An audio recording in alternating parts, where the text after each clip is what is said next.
Assalamualaikum warahmatullahi wabarakatuh. Ila hadratin nabiyil mustafa sayyidina wa maulana Muhammadin sallallahu alaihi wasallam wa ala alihi wa sahbihi wa dhurriyyatihi wa auladihi wa azwajihi thumma nakhushu khususan khasa li hadrati syekhina wa murabbi ruhina Syekh Abdul Karim Nirbaya, Syekh Marzuki Dahlan Nirbaya, Syekh Mahrus Ana Nirbaya, Syekh Ahmad Idris Marzuki Nirbaya, Syekh Tahir Marzuki Nirbaya, Syekh Baharul Ulum Marzuki Nirbaya, Syekh Irsyad Rusdi Menduran Bangai Jakarta Teman Rasulullah Sallallahu Syekh Farhan Jangkung Harjo, Ahmad Hasan Jangkung Harjo, Dimin Jangkung Harjo, Ngarso Putra Jangkurnya Bahasa Jangkurnya Bahasa. Annallaha yu'li darajatihim fil jannah wa yu'idu alaina min barakatihim wa karamatihim wa asrarihim wa nuri ma'lumihim wa nafahatihim fid dunya wa dunya wal akhirah. Al-Fatihah. A'udzu billahi minasy syaithanir rajim. Bismillahirrahmanirrahim. Alhamdulillahi rabbil alamin. Arrahmanir rahim. Maliki yaumiddin. Iyyaka na'budu wa iyyaka nasta'in. Ihdinas siratal mustaqim.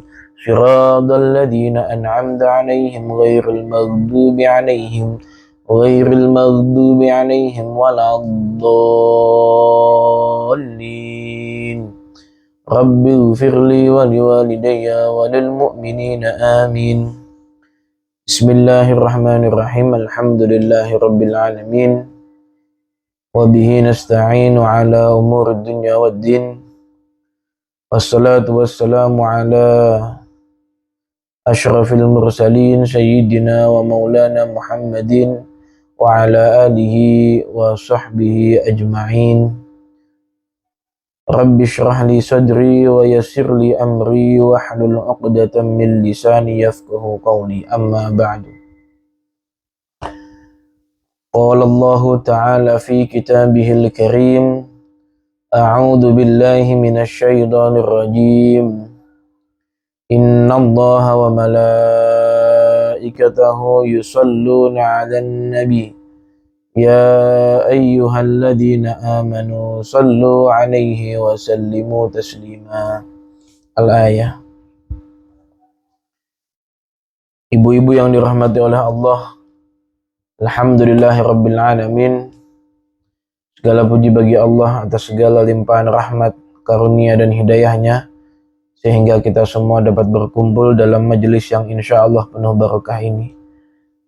Salawat serta salam semoga selalu tercurahkan kepada junjungan kita Nabi Agung Nabi Muhammad sallallahu alaihi wasallam, Nabi penutup para anbiya, Nabi yang diterima syafaatnya kelak di yaumul qiyamah. Biqaulina Allahumma salli ala sayyidina Muhammad wa ala ali sayyidina Muhammad. Ibu-ibu yang dirahmati oleh Allah, alhamdulillahirabbil alamin. Pada siang hari ini dapat kita lanjutkan rutinitas pengajian kita dalam keadaan sehat walafiat dan tanpa suatu kekurangan apapun. Pada siang hari ini kita akan membahas terkait permasalahan tauhid. Kita akan membahas terkait masalah iman. Dalam agama itu, ibu-ibu, terdapat beberapa fan keilmuan. Ada yang paling tinggi itu namanya ilmu tauhid atau ilmu keimanan, di mana ilmu tauhid itu berbicara masalah keyakinan, berbicara masalah akidah, berbicara masalah kepercayaan. Yang di bawahnya lagi ada fan keilmuan terkait masalah syariah atau syariat, di mana kita nanti berbicara masalah fikih, berbicara masalah hukum halal dan haram, sunnah wajib, mubah, dan yang lain sebagainya. Kemudian ada lagi ilmu terkait masalah akhlak atau tasawuf. Tiga keilmuan ini, ibu-ibu, adalah tiga keilmuan mendasar yang perlu kita pelajari, yang perlu kita untuk ketahui. yang biasanya kita bahas itu kita membahas terkait masalah syariat. Kita membahas terkait masalah syariat, masalah fikih, bagaimana tata cara sholat, bagaimana tata cara berwudu yang benar, dan yang lain sebagainya, di mana syariat atau fikih itu adalah keilmuan yang sangat kita butuhkan karena kita sholat setiap hari, maka kita butuh yang namanya ilmunya sholat. Kita puasa, kita butuh ilmunya puasa. Kita bermuamalah atau berbisnis, maka kita harus mengetahui batasan-batasan syariat terkait bisnis dan yang lain sebagainya. Maka ilmu fikih itu lebih banyak dipelajari daripada ilmu-ilmu yang lain. Cuma yang tidak kalah penting, ilmu fikih itu harus didasari oleh pondasi keimanan yang kuat, ibu-ibu. Harus didasari oleh pondasi keimanan yang kuat. Makanya kita harus belajar yang masalah ilmu tauhid atau ilmu keimanan. Ibu-ibu yang dirahmati oleh Allah, keimanan atau iman, dalam hadis disebutkan bahwasanya iman seorang muslim itu yazidu wa yantaqisu. Iman itu bisa bertambah dan iman itu bisa berkurang. Iman itu bisa bertambah, iman bisa berkurang. Kecuali imannya para sahabat, terutama sahabat Abu Bakar bin Siddiq. Kalau keimanan sahabat Abu Bakar bin Siddiq, keimanan beliau itu yazidu wala yanqus. Yazidu wala yanqus. Keimanan beliau itu terus bertambah atau minimal stabil. Minimal stabil. Sedangkan keimanan para nabi, para anbiya itu selalu bertambah. Selalu bertambah, selalu bertambah, selalu bertambah. Nah, keimanan kita sebagai orang muslim biasa, ibu-ibu, keimanan kita itu selalu yazidu wa yantaqis. Selalu kadang naik, kadang turun. Naiknya itu dengan apa? Yazidu bitta'ah. Naiknya itu dengan adanya ketaatan kita. Dengan semakin kita menambah ketaatan, maka keimanan kita itu berpotensi akan terus bertambah. Kemudian berkurangnya dengan apa? Wa yantaqisu bil maksiat. Keimanan seseorang itu akan tergerus, akan berkurang dengan maksiat yang dilakukan.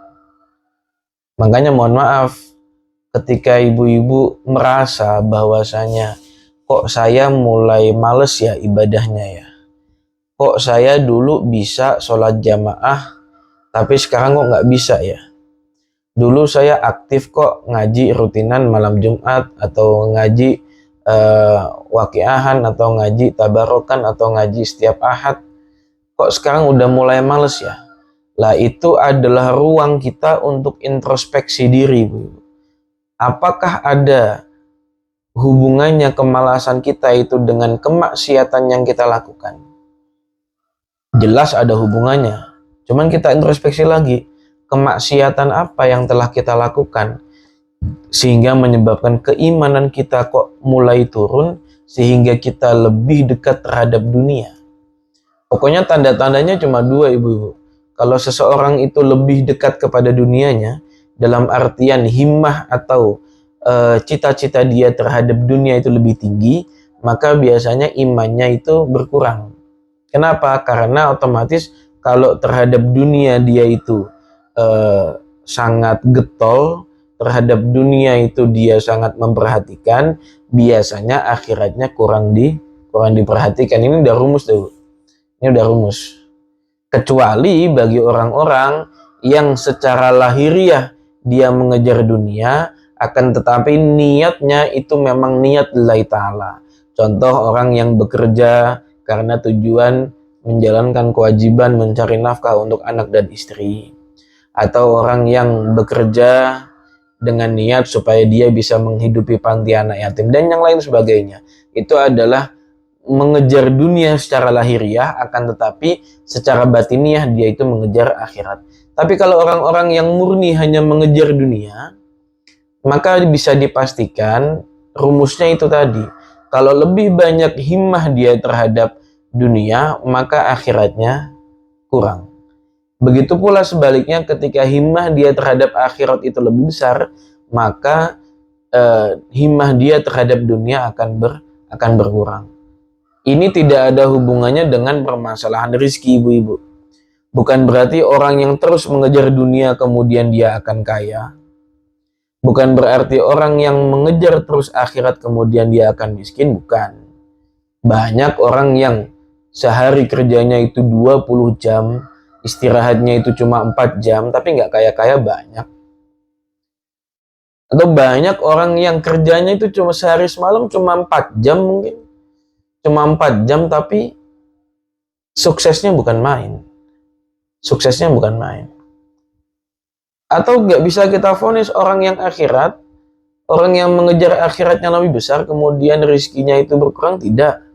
Banyak orang yang, atau para kiai, para alim ulama, orang-orang yang alim, orang-orang yang dekat dengan Allah, para beliau itu mengejar akhiratnya itu sangat getol, sehingga banyak dari para beliau yang kaya dan tidak kekurangan satu apapun. Tapi juga ada mereka-mereka, orang-orang yang sangat getol himmahnya terhadap akhirat, akan tetapi belum diberikan kenikmatan di dunia oleh Allah banyak, sehingga dua hal ini tidak ada hubungannya dengan rizki. Dua hal ini murni hanya berhubungan dengan keimanan kita. Ingat, iman seseorang yazidu wayan taqisu. Yazidu bitta'ah, bertambah dengan adanya taat, wayan taqisu bil maksiat, dan akan berkurang dengan adanya maksiat. Lah kalau kita sudah tahu bahwasanya bertambahnya iman dengan apa, berkurangnya dengan apa, maka kita tahu solusinya, ibu-ibu. Kalau seumpama kita lagi males, iman saya kok agak berkurang, maka bisa dengan cara ditambahkan taatnya, dipaksakan taatnya supaya kembali bertambah. Sehingga kita bisa tahu bagaimana sih, oh kenapa kok saya males ibadah? Biasanya gara-gara maksiat. Maksiat satu persatu meskipun kecil yang kita lakukan, kalau kita lakukan satu demi persatu, maka itu akan menggerus keimanan kita. Semakin keimanan kita itu tipis, semakin keimanan kita itu berkurang, maka potensi untuk semangat dalam beribadah akan berkurang. Kemauan kita untuk melaksanakan kebaikan akan berkurang.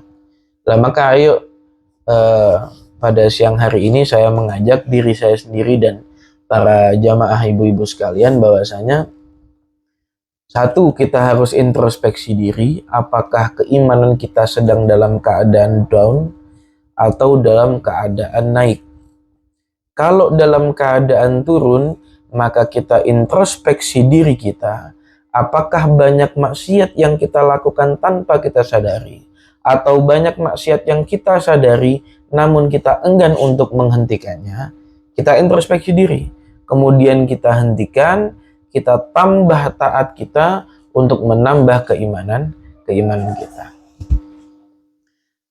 Nah, di antara salah satu hal yang bisa menguatkan dan mengurangi keimanan itu adalah pemikiran, ibu-ibu. Pemikiran. Jadi, bagaimana cara berpikir kita tentang Allah, bagaimana cara berpikir kita tentang kekuasaan Allah, itu nanti juga sangat berpengaruh terhadap keimanan kita. Maka pada siang hari ini, ayo saya mencoba ingin mengajak ibu-ibu sekalian untuk berpikir, untuk memikirkan betapa besar kuasa dan ciptaannya Allah. Sekarang gini, ibu-ibu, dulu kita sering mendengar kisah tentang Nabi Musa yang membelah lautan dengan tongkat beliau, di mana beliau membelah laut dengan tongkat beliau ketika beliau dikejar oleh Fir'aun bersama tentara beliau.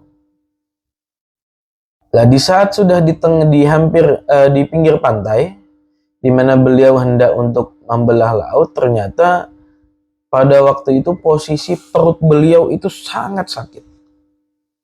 Perut beliau sangat sakit. Tidak tertahankan sakit yang beliau rasakan perut tersebut. Akhirnya beliau berdoa kepada Allah, ya Allah, bagaimana ini Fir'aun di belakangku, di depan ada laut, aku bersama kaum-kaumku, tapi kenapa kok perut saya malah sakit? Bagaimana saya bisa memimpin kaumku untuk lari dari kejaran Fir'aun?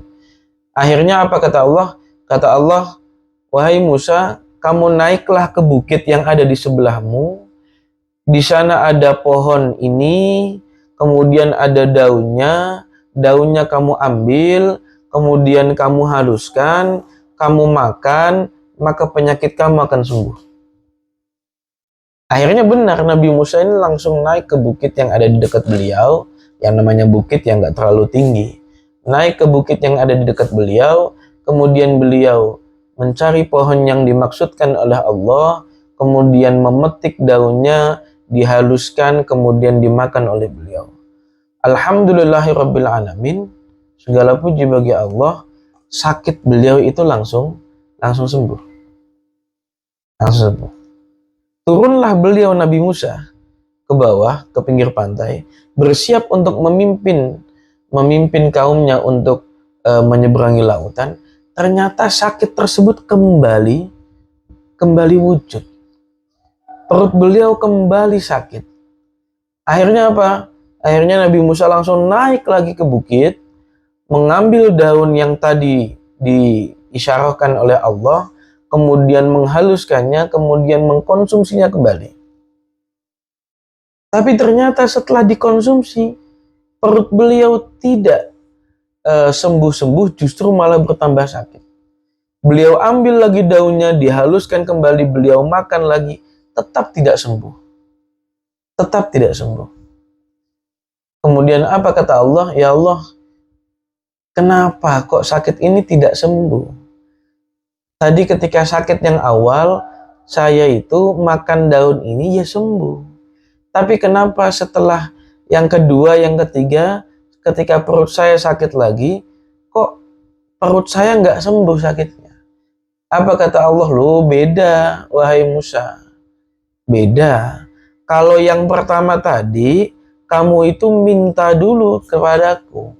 Kemudian aku tunjukkan daun tersebut, baru kamu sembuh. Tapi yang kedua, yang ketiga, kamu tidak meminta pertolongan kepadaku, kamu langsung sok tahu kemudian naik ke atas karena menganggap bahwasanya kamu tahu resepnya, akhirnya kamu makan daun itu dan tidak aku beri kesembuhan. Ingatlah wahai Musa, yang menyembuhkanmu bukan daun, yang menyembuhkanmu bukan pohon tersebut, akan tetapi yang menyembuhkanmu adalah aku, yakni Allah Subhanahu wa Ta'ala. Nah, dari sini kita bisa ambil kesimpulan, Ibu-ibu. Kita bisa ambil pelajaran bahwasanya sebesar apapun pengetahuan kita, setinggi apapun ilmu kita, bahwasanya apa yang kita dapatkan semuanya itu kalau Allah tidak menghendaki maka tidak akan terjadi. Kita mau sekolah setinggi apapun, kalau Allah takdirkan kita untuk menjadi orang yang bodoh, bodohlah kita selamanya. Allah mau takdirkan kita sebagai orang yang pintar, mau kita nggak sekolah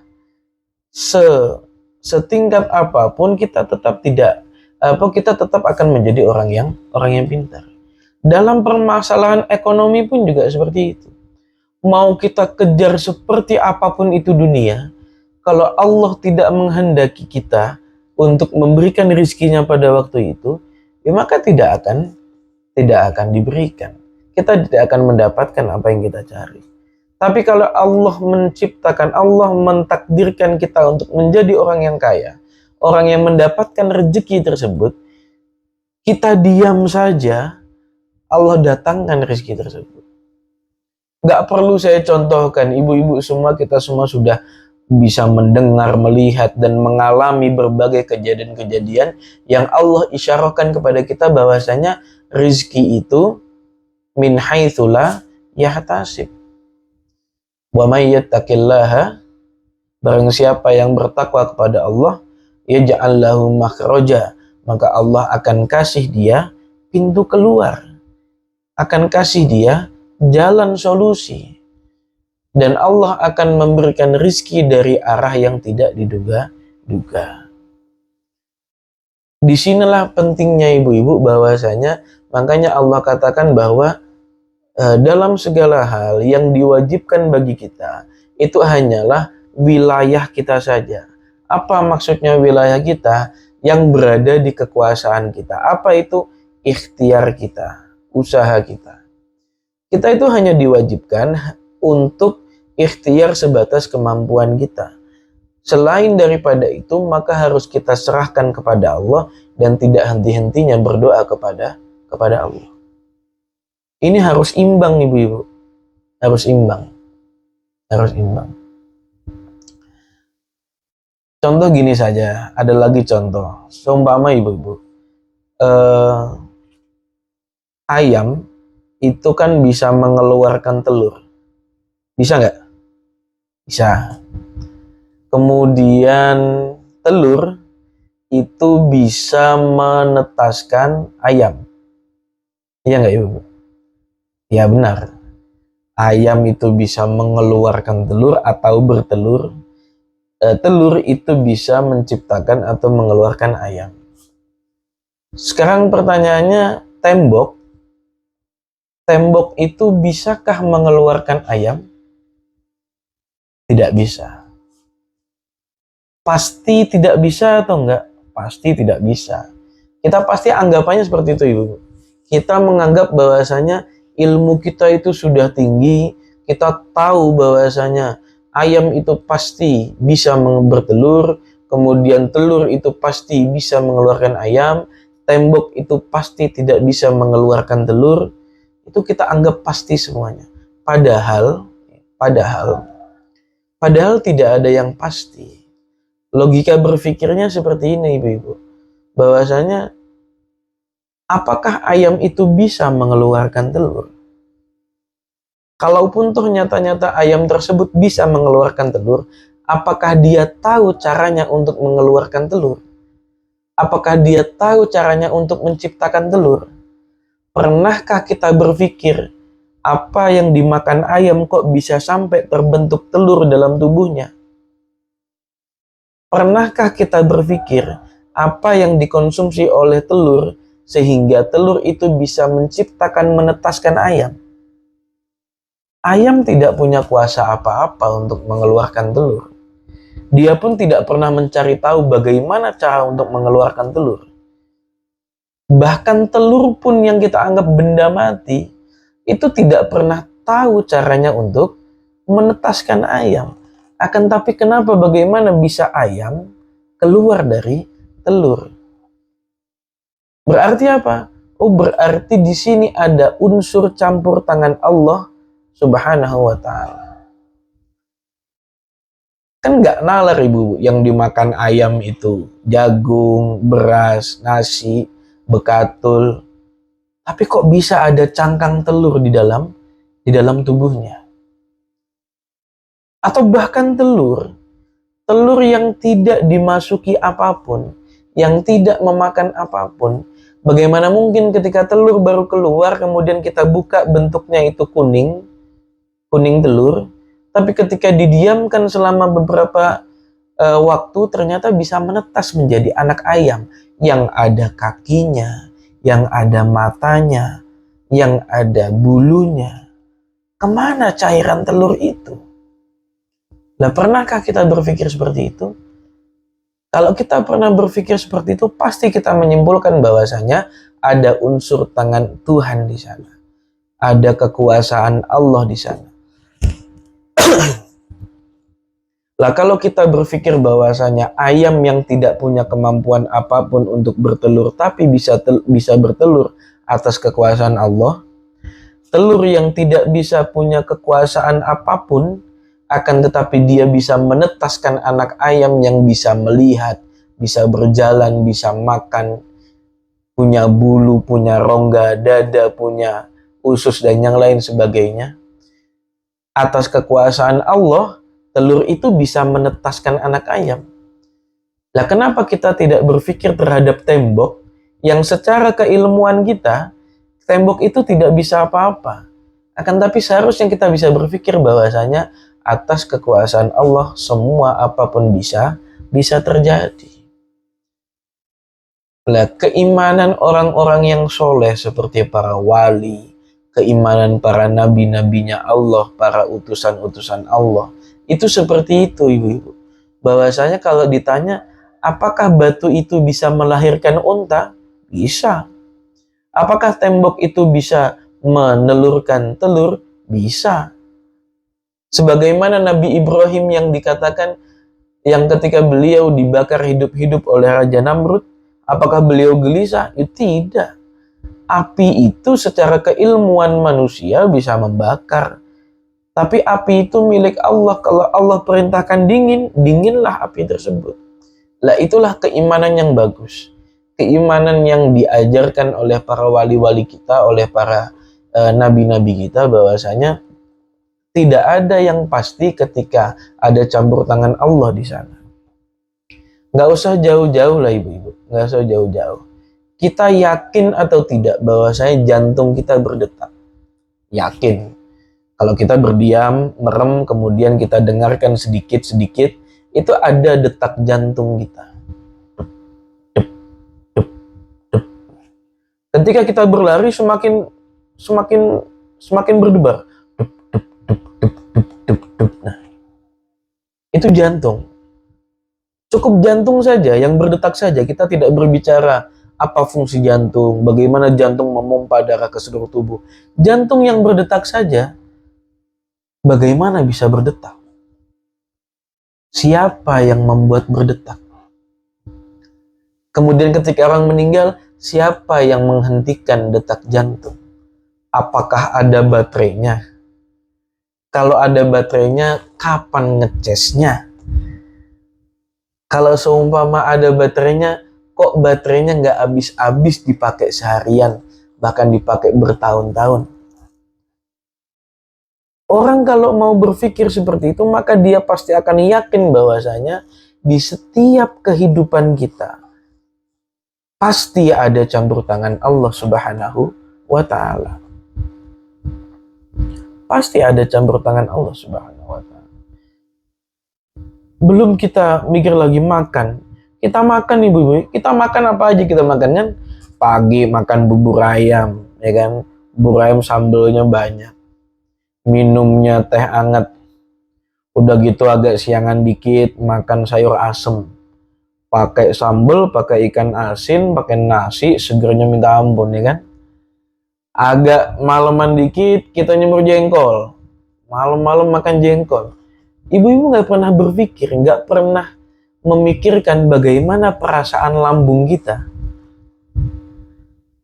Dari pagi kemasukan bubur ayam, sayur asem, ikan asin, sambal, jengkol, minumannya juga macem-macem, ada teh anget, ada minuman sirup dan yang lain sebagainya. Siapa yang menguraikan itu semua? Sehingga dari nasi diambil glukosanya, sehingga dari ini dipisahkan ininya, sehingga yang sari-sari makanan itu disebarkan ke seluruh tubuh. Kemudian yang bagian tidak berguna bagi tubuh dikeluarkan menjadi kotoran. Siapa yang memisahkannya? Yang memisahkannya siapa? Ibu tanya dokter siapapun juga nggak ada yang tahu, ibu. Kalau prosesnya para dokter tahu. Orang-orang bocah-bocah kita yang belajar IPA, dulu saya jurusan IPA, saya belajar terkait biologi, terkait masalah fisika, kimia, dan yang lain sebagainya. Untuk menjelaskan prosesnya, tahu. Oh, ini nasi masuk ke dalam tubuh, masuk ke lambung, maka di lambung niki prosesnya ini akan diurai. Kemudian yang sari-sari makanan dialihkan kemana, glukosanya dialihkan kemana, kemudian karbohidratnya berubah jadi apa, kemudian sisanya nanti berubah jadi apa, jadi kotoran, masuk ke usus besar dan yang lain sebagainya. Prosesnya tahu. Cuma tanyalah kepada mereka, orang-orang yang mengetahui tentang ilmu biologi. Siapa yang menguraikannya? Bukankah kita yakin bahwasanya tidak ada sesuatu hal yang bergerak kalau tidak ada yang menggerakkan? Tidak ada sesuatu itu bergerak kalau tidak ada yang menggerakkan. Tidak ada sesuatu itu yang tiba-tiba wujud kalau tidak diwujudkan. Kita yakin itu. Kenapa kita tidak pernah janggal terhadap diri kita sendiri? Terhadap diri kita sendiri. Kok iya bisa ya? Atau semisal ibu-ibu nggak paham masalah biologi, masalah ibu-ibu punya anak semuanya. Siapa sih yang ngasih makan si anak di dalam janin? Di dalam rahim? Yang membentuk awalnya anak-anak itu adalah bentuk sperma dari suami-suami ibu-ibu, kemudian berubah menjadi segumpal darah. Kemudian dari segumpal darah berubah menjadi segumpal daging. Dari segumpal daging kemudian membentuk kulit, membentuk tulang, kemudian membentuk mata. Ada tulang sampai sebegitu besarnya. Ada kakinya, ada rambutnya, ada bentuk telinganya. Siapa yang membentuk? Siapa yang membuat itu semua kalau bukan Allah Subhanahu wa ta'ala? Maka kalau kita yakin berbagai siklus kehidupan yang ada di dunia ini, semuanya ada campur tangan Allah, kenapa kita nggak yakin atas semua rezeki kita? Kenapa kita nggak yakin atas semua perekonomian kita? Kenapa kita tidak yakin atas semua kelangsungan hidup anak-anak kita? Yakinlah bahwasanya Allah telah mengatur yang terbaik. Cuma permasalahannya Allah mensyaratkan, kalau kamu mau saya atur, kalau kamu mau saya perbaiki keekonomiannya, kalau mau saya atur anak-anaknya supaya menjadi soleh dan solehah, maka syarat-syaratnya ada ini nih, kerjain. Seperti yang tadi disyaratkan oleh Allah kepada Nabi Musa. Musa, aku itu yang menyembuhkan penyakitmu. Kalau kamu mau sembuh penyakit kamu harus naik ke bukit, cari pohon ini, ambil daunnya, haluskan daunnya, makan. Seumpama Nabi Musa nggak naik ke bukit, nggak nyari pohon itu, nggak makan itu daun, kira-kira Allah ngasih nggak? Ya enggak. Kenapa? Karena syaratnya untuk Allah kasih kesembuhan, Nabi Musa harus naik bukit, proses 1, cari pohon, proses 2, cari daun, proses 3, menghaluskan daun, proses 4, mengunyahnya 5 proses. Baru Allah kasih. Lah kita yakin Allah yang akan mengatur perekonomian kita dengan baik. Allah akan atur anak-anak kita menjadi soleh dan solehah. Allah akan atur hidup kita sebaik mungkin, cuman Allah kasih syarat. Syaratnya apa? Kalau mau perekonomian baik, ya berusaha. Usahanya apa sembarangan usaha? Ya tidak. Usahanya yang sesuai dengan apa yang Allah syaratkan. Usahanya harus benar, jauh dari riba. Ya kan? Perekonomiannya tidak boleh ada unsur menipu orang lain. Bisnisnya itu harus menggunakan uang yang halal. Itu syarat-syaratnya. Kalau kita ingin anak kita soleh dan solehah, kita arahkan anak kita untuk mengaji, untuk belajar. Kita ajarin anak-anak kita untuk mengetahui, mengenal siapa Tuhannya, siapa nabinya. Nah itu kan Allah yang syaratkan itu. Kalau mau anak-anak kita soleh, ajak anak kita ke orang-orang soleh. Kalau mau anak-anak kita soleh-solehah, ajak pergi ke tempat orang-orang yang soleh dan solehah. Supaya apa? Supaya tertular berkah dari soleh dan solehahnya. Kalau ingin anak kita baik, maka orang tuanya harus baik, ya kita harus menjadi orang baik. Nah itu kan syarat-syarat yang Allah kasih kepada kita. Tapi aslinya apa? Aslinya sudah Allah atur semuanya. Tinggal kita mau memenuhi syarat-syarat yang Allah berikan atau tidak. Nah makanya ibu-ibu, kita harus yakin. Kita tetap harus yakin. Kita nggak boleh putus asa. Kita harus yakin bahwasanya Allah pasti akan ngasih yang terbaik bagi kita. Oke lah, sekarang keadaan kita sedang tidak baik. Oke lah, keadaan kita sekarang sedang terpuruk. Oke lah, perekonomian kita sekarang belum membaik. Tapi kita harus tetap yakin bahwasanya Allah memiliki kemudahan, Allah memiliki kebaikan, Allah memiliki kesuksesan yang belum diberikan untuk saat ini.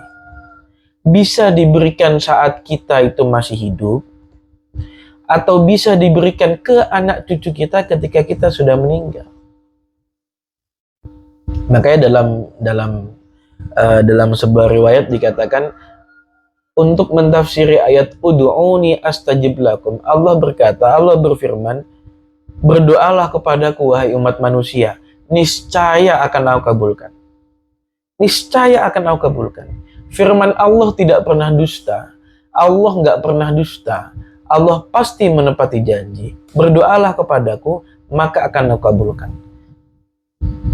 Lah pertanyaannya, buktinya banyak yang tidak dikabulkan, Ustaz. Buktinya apa? Kita sholat, kemudian berdoa saben malam, saben pagi, saben siang, saben sore. Kita minta berdoa kepada Allah, tapi masih banyak yang tidak dikabulkan. Nah, ini perlu tafsiran ibu-ibu. Bukan tidak dikabulkan, ada kalanya belum dikabulkan. Karena Allah yang paling mengetahui mana waktu yang terbaik untuk memberikan hal tersebut terhadap ibu-ibu sekalian. Atau bisa jadi tidak Allah kabulkan dalam bentuk yang kita minta, tapi Allah kabulkan dalam bentuk yang kita butuhkan. Kita minta perekonomian kita baik, kita minta rezeki kita melimpah, kita minta rumah kita mentereng, kita minta mobil kita banyak, mewah-mewah. Tapi ternyata Allah tahu bahwasanya apa yang diminta ini tidak baik buat kita. Kalau kita dikasih rezeki melimpah, kita malah jadi sombong. Kalau kita dikasih rumah yang mentereng, kita malah nyaman di rumah sehingga nggak mau ngaji. Kalau kita dikasih uang yang melimpah, kita malah akan menjadi orang yang pelit. Dan yang lain sebagainya, yang Allah pasti tahu akan hal tersebut, sehingga Allah bukan kasih apa yang kita mau, tapi Allah kasih apa yang kita butuhkan. Apa yang kita butuhkan? Meskipun rumah kita nggak mentereng, rezeki kita nggak melimpah-melimpah amat, kita nggak punya mobil, kita nggak punya motor, alhamdulillah anak-anak kita soleh-solehah.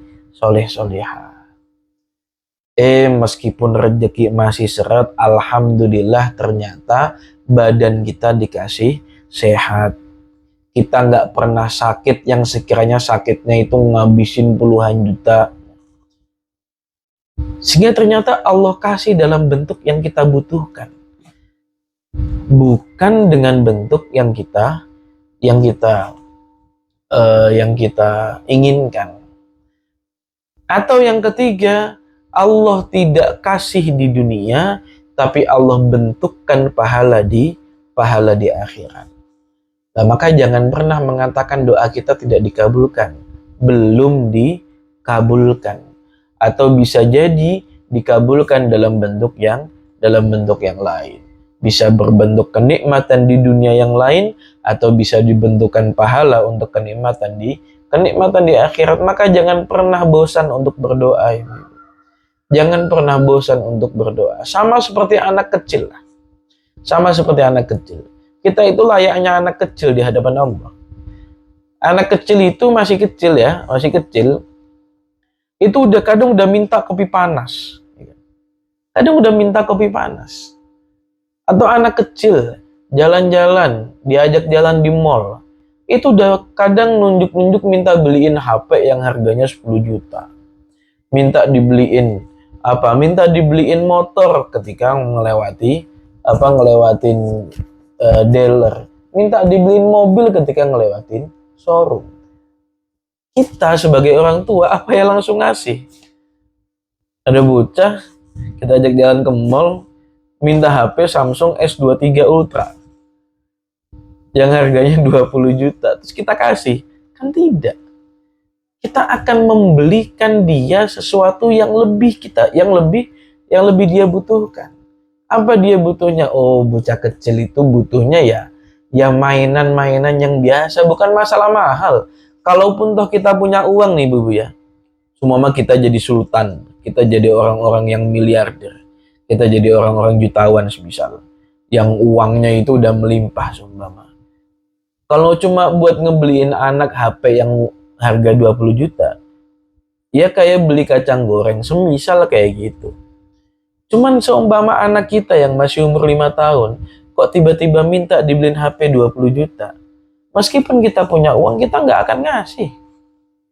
Kita nggak akan ngasih. Kenapa? Lebih baik ada hal lain yang kita belikan, di mana hal itu adalah sesuatu yang dia butuhkan. Tapi anak kecilnya gimana? Anak kecilnya tetap nangis gini biasanya ya. Nah itulah kita, Ibu. Itulah kita. Kita lebih butuh terhadap kesehatan, tapi kita malah minta harta yang melimpah. Allah sudah kasih kesehatan kita, tapi kita menggerutu kenapa doa saya terkait harta nggak dikabulkan. Tapi kita nggak bersyukur dengan kesehatan yang setiap hari Allah kasih dan nggak pernah kita minta. Kita nggak pernah minta kepada Allah, ya Allah berikan aku nafas di hari besok. Tapi Allah tetap ngasih di hari besok nafas kita 24 jam. Kita nggak pernah minta, ya. Kita nggak pernah minta pembuluh darah kita ini nggak ada yang tersumbat, tapi di hari besok Allah lancarkan peredaran darah kita. Kita tahu sendiri kalau ada orang yang pembuluh darahnya tersumbat bagaimana.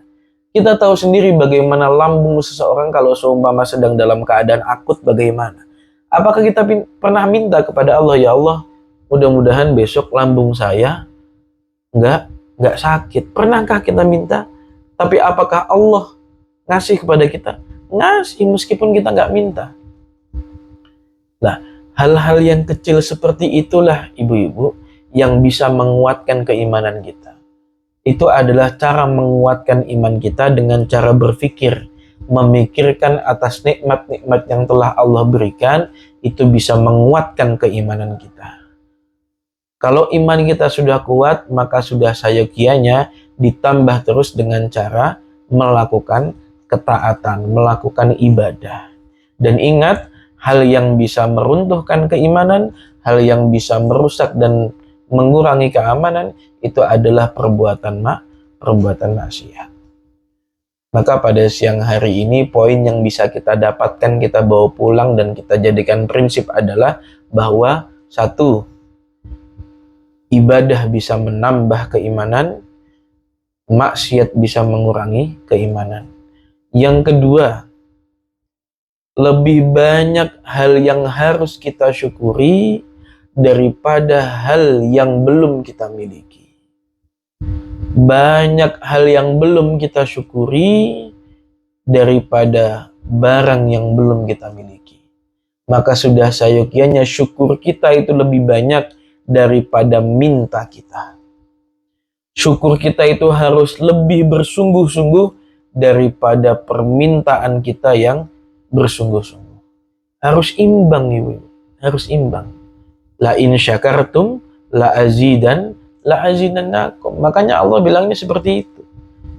Terus bersyukurlah kamu, pokoknya bersyukur saja. Maka akan aku tambahkan meskipun toh kamu nggak minta kenikmatan tersebut. Syukurilah, pintar-pintar bersyukur. Pintar-pintar bersyukur. Ibu-ibu kalau tahu kehidupan para kiai, mohon maaf, ibu-ibu kalau tahu kehidupan para kiai itu ibu-ibu, atau saya ceritakan guru saya saja, Kiai Ahmad Idris Marzuki almarhum, pengasuh Pondok Pesantren Nirboyo, wafat tahun 2014. Beliau itu ibu-ibu, kekayaannya di mana-mana. Punya pom bensin, punya showroom, punya tanah. Bahkan salah satu pengasuh saya juga, Kiai Haji Muhammad Anwar Mansur, itu tidak boleh membeli tanah di Kediri lagi. Itu nggak boleh. Saking banyaknya tanah di daerah Kediri. Itu sampai nggak boleh beli tanah lagi. Kalau ada orang-orang yang jual tanah, biasanya nggak mau menjual kepada beliau karena takut akan peraturan tersebut. Saking kayanya beliau. Mbah Yai Idris showroom, ada ada pom bensin, ada ini dan itu banyak sekali. Tapi ibu-ibu tahu, kiai saya itu, Kiai Ahmad Idris Marzuki, beliau itu nggak bisa pegang HP Android, tidak bisa mengoperasikan ATM, bahkan uangnya ibu-ibu, uang beliau itu di bawah kasur itu sampai dimakan rayap, saking beliau tidak memperdulikan uang. Pernah ada salah satu ajudan beliau yang biasa ngurus burung kesayangan beliau. Ketika ajudannya itu datang menghadap kepada Mbah Yai, bilang, "Pak Kiai, Mbah Yai, niki badan itu Mbas Manuk malih mau beli burung lagi, minta uang," intinya gitu. Lo piro le berapa? Minta uang berapa? Cukup 5 juta ya untuk beli burung. Sudah beliau kasihkan. Ada sekantong uang, sekresek uang, beliau keluarkan uang. 1 kepok, 2 kepok, 3 kepok, 4 kepok, 5 kepok. Itu terus dikeluarkan oleh beliau tanpa menghitungnya sama sekali. Yang abdi dalam, yang ajudannya bingung loh. Ini dikeluarkan berapa kok banyak banget? Tiba-tiba beliau bertanya, loh, "Leh, kok gak ngomong-ngomong toh? Piro? 5 juta yai. Lah iku wis enek 5 juta apa durung? Samun kekatahan yai." Saking beliau tidak memperdulikan uang dan tidak mengetahui uang. Tapi beliau yang dikejar oleh uang. Dan banyak kehidupan kiai-kiai yang seperti itu, ibu-ibu. Kenapa? Karena mengamalkan la in syakartum la azidannakum. Kalau kalian semua bersyukur kepada Allah, maka nggak diminta pun akan Allah kasih. Para kiai-kiai itu nggak ada keinginannya itu ingin beli ini, ingin beli itu. Para kiai-kiai yang khos, yang benar-benar menjadi kekasih Allah, beliau-beliau tidak ingin punya ini, punya itu, tidak ingin. Tidak ada keinginan tersebut, akan tapi Allah kasih.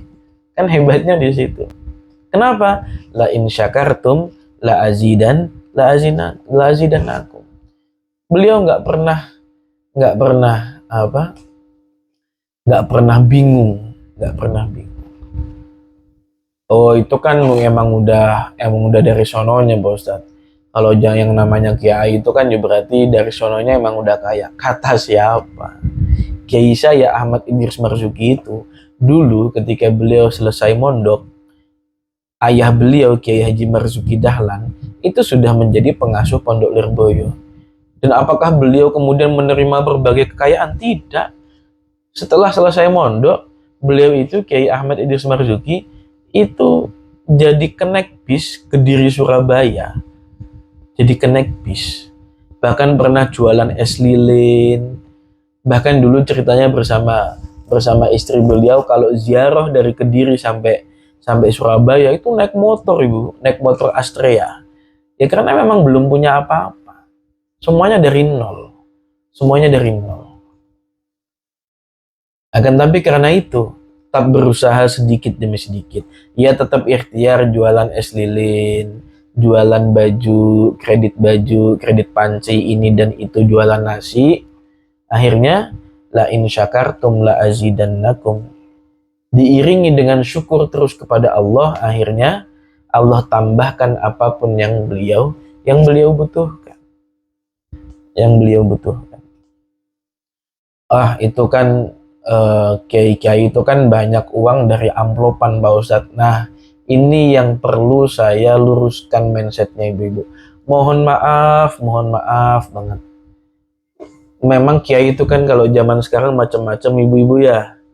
Zaman sekarang kiai itu macam-macam. Tapi untuk kiai-kiai yang khos, kiai-kiai yang alim alama, beliau kiai-kiai yang la in syakartum la azidannakum, yang selalu bersyukur kepada Allah. Apa yang dapat dari masyarakat itu semua tidak pernah masuk ke kantong pribadi, ibu-ibu.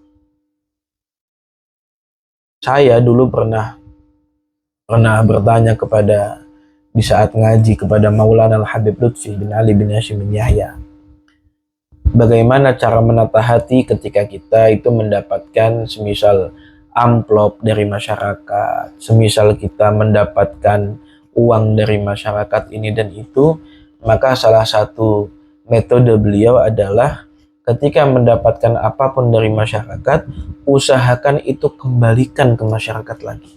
Maksudnya kembalikan ke masyarakat lagi bagaimana? Bukan ditolak, bukan diterima. Akan tetapi alihkan terhadap hal-hal yang bermanfaat buat masyarakat. Beliau Habib Lutfi itu punya bisnis di mana-mana, Ibu. Jangan kira. Beliau itu punya bisnis di mana-mana, punya bisnis tambang, punya bisnis investasi ini, investasi ini. Beliau punya teman perusahaan, nih investasi ini, invest dana saham sekian, tanam saham sekian. Jadi meskipun beliau sibuk berdakwah, semua itu rezeki itu sudah ada semuanya sumber-sumbernya. Nah kemudian apa yang dikasih oleh masyarakat ketika beliau tausiah, ceramah, mauidhah di suatu tempat, mendapatkan seumpama bisyarah, uang, mendapatkan amplop dari masyarakat, langsung beliau kasih, semisal pulangnya kasih ke Banser. Karena dulu beliau mantan Banser, akhirnya kasih ke Banser, ini kasih bagian buat teman-teman. Kasih. Tanpa menghitung terlebih dahulu. Ya isinya mau berapa, isinya berapa juta pun ya dikasih Banser semuanya. Dan saya pernah melihat dengan mata kepala saya sendiri bahwa saya ketika beliau disowani, beliau ada tamu banyak ngasih amplop. Amplop dari tamu yang gelombang pertama nanti akan dikasihkan kepada orang-orang yang di gelombang kedua. Tidak pernah ada terbesit dalam beliau bahwasanya menginginkan hal tersebut, tidak.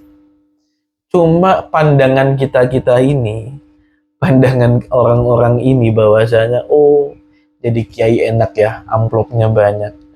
Kata siapa enak? Amplopnya doang banyak. Ya dapat amplopnya aja. Isinya kan dikasih-kasihin sama orang-orang. Dikasih-kasihin sama orang-orang. Maulana, guru saya, Habib Lutfi itu, mengadakan maulid kemarin, maulid Kanzus Sholawat, pada bulan pada bulan maulid. Beliau mengadakan maulid yang jumlah orang yang datang itu mulai dari jam 1 malam itu sudah bermalam di jalan-jalan, ibu-ibu. Saya menghadiri maulid itu ternyata saya berangkat jam 4 pagi, padahal di sana itu dimulai maulidnya itu jam 7 pagi. Saya jam 4 pagi sudah datang. Itu radius berapa kilometer sudah penuh full. Emak-emak, bapak-bapak, anak-anak itu udah gelar karpet semuanya, gelar sajadah, gelar karpet plastik apa semuanya. Itu udah digelar bermalam di sana demi untuk menghadiri maulid. Padahal maulidnya jam berapa? Jam 7. Maulid jam 7, selesai jam 3 sore. Jadi ibu-ibu di sana itu dari jam 1 malam sampai jam 3 sore tidak pergi, ya di situ saja. Kalau semua main kencing ya kencing, nanti balik lagi ke sana. Sholat ya di tempat itu. Itu setelah maulid, ibu-ibu, semua orang yang datang, ratusan ribu jamaah yang datang, semuanya mendapatkan konsumsi makanan nasi kebuli bersamaan rendang daging. Semuanya makan, tidak ada yang tidak. Uangnya dari mana? Uangnya dari mana? Ya dari Maulana sendiri. Itulah bentuk dimana dari umat kembali untuk umat. Apa yang dikasih umat kita kembalikan ke umat. Beliau itu didapuk diangkat menjadi ketua sufi internasional.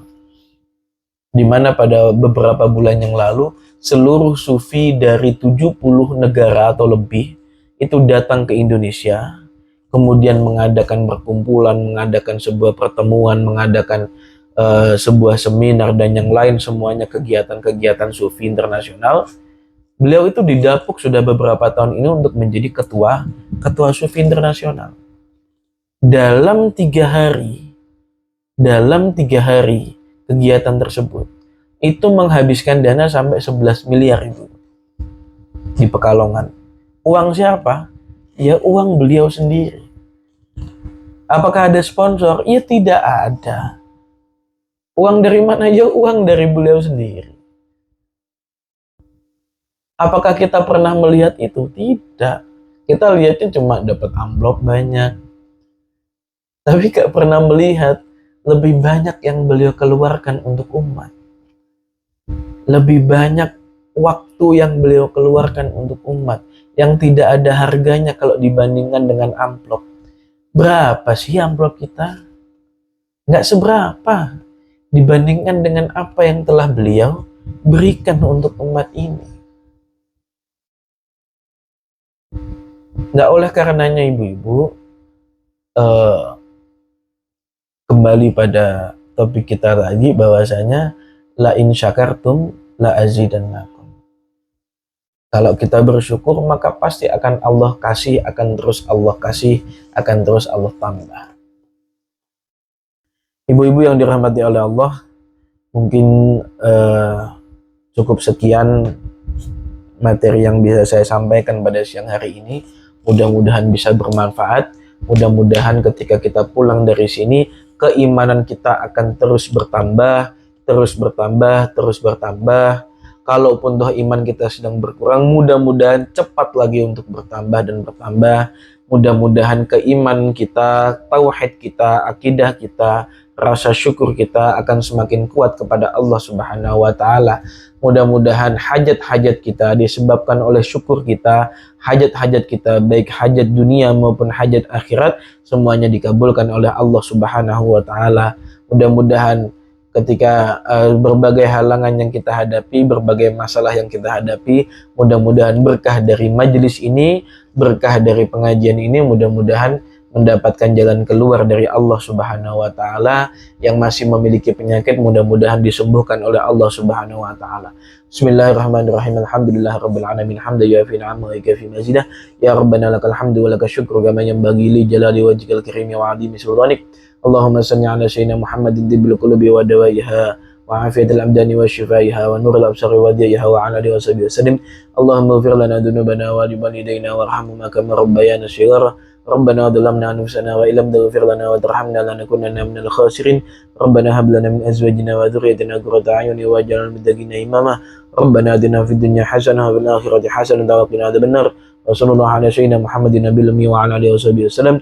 Walhamdulillahi rabbil alamin. Bismillahil Fatihah. A'udzu billahi minasyaitonir rajim. Bismillahirrahmanirrahim. Alhamdulillahi rabbil alamin arrahmanir rahim maliki yaumiddin. Iyyaka na'budu wa iyyaka nasta'in. Ihdinas siratal mustaqim. Siratal ladzina an'amta 'alaihim ghairil maghdubi 'alaihim waladdallin. Amin. Kurang lebihnya mohon maaf. Wal 'afu minkum. Assalamualaikum warahmatullahi wabarakatuh.